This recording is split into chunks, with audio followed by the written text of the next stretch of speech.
मुख्यमंत्री देवेंद्र फडणवीस यांनी उद्धव ठाकरे आणि संजय राऊत यांच्या मुंबई महाराष्ट्रापासून वेगळी करण्याच्या दाव्यावर प्रत्युत्तर दिलेलं आहे।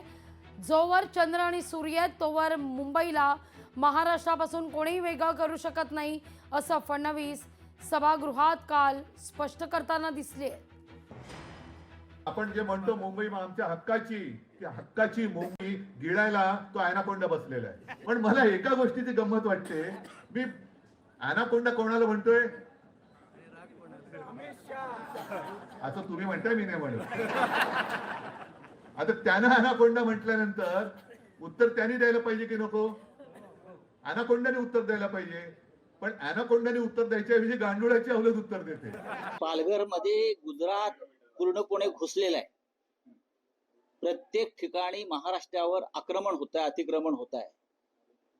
पालघरच्या सीमा ओलांडून गुजरात आतमध्ये प्रवेश केले पालघरच्या दिशेने। ते अजून पुढे येतील, कारण सगळे ठेकेदार तिथे काम करणारे हे त्यांचे आहेत।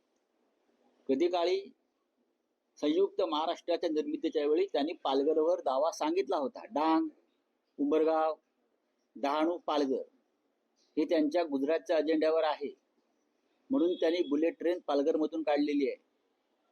त्याच्यामुळे महाराष्ट्राला डोळ्यात तेल घालून लक्ष ठेवावं लागेल। महाराष्ट्र कसा ओरबडला जातोय, मुंबई कशी लुटली जाते, हे देशाला आणि राज्याला कळू द्या। महाराष्ट्राच्या प्रश्नावर, मराठी माणसाच्या प्रश्नावर सगळ्यांनी एकत्र आलं पाहिजे।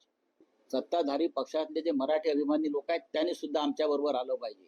कोणीही मनात शंका आणू नये की मुंबई महाराष्ट्रापासून वेगळी केली जाईल, मुंबई तोडली जाईल, कारण निवडणुका आल्या की अशा प्रकारची टीका होत असते।